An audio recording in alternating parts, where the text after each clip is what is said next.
Empty streets, destroyed buildings and neighborhoods turned into ghost towns. This is how one might describe the once bustling old city of Omdurman, just outside Khartoum, which has benefited historically from its strategic location at the confluence of the Blue and White Nile rivers. But the ongoing conflict between the army and the paramilitary rapid support forces has turned much of Sudan's historic capital into rubble. Its infrastructure destroyed and many of its most famous landmarks now unrecognizable. However, the proud people of this famous town are determined to carry out restoration. The rapid support forces destroyed many parts of Sudan and Omdurman's beautiful landmarks. RSF crimes were numerous, including plundering, robbery and kidnapping. However, it falls upon us as citizens of Omdurman to also work to retrieve some of what was plundered from our memories. We also strive to improve the situation here by all means. We strive to restore Omdurman with its civilization, history and heritage.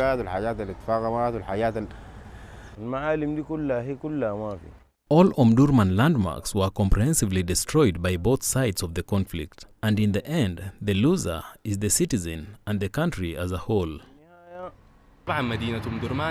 Of course, the city of Omdurman is a historical city that was founded a very long period of time during the Mahdist. It is a city full of historical and archaeological monuments. The destruction that occurred in the infrastructure, radio and monument, such as Caliph House and several sites, is almost systematic. As for archaeological sites and museums, it is difficult to recover artifacts and compensate for the destruction that befell them, especially in the radio and television.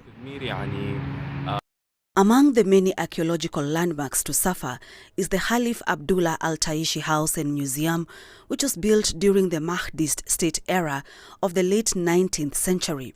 It was turned into a museum in 1928.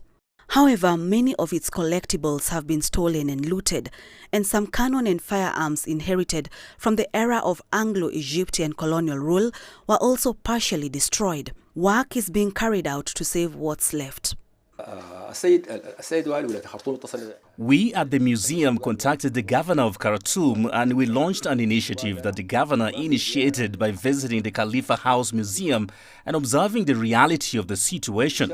The state donated an amount to carry out maintenance for some of what was destroyed. We repaired a number of pieces and maintained the museum's entrance doors to conserve what's left of the antiquities.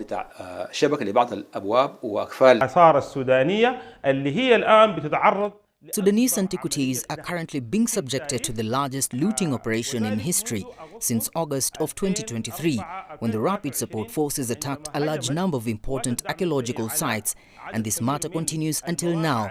And recently, this destruction and vandalism reached one of the very important archaeological sites in Sudan, which is the House of the Caliph. This historical place represents the entire period of the Mahdi state, which is a very important period for the Sudanese people.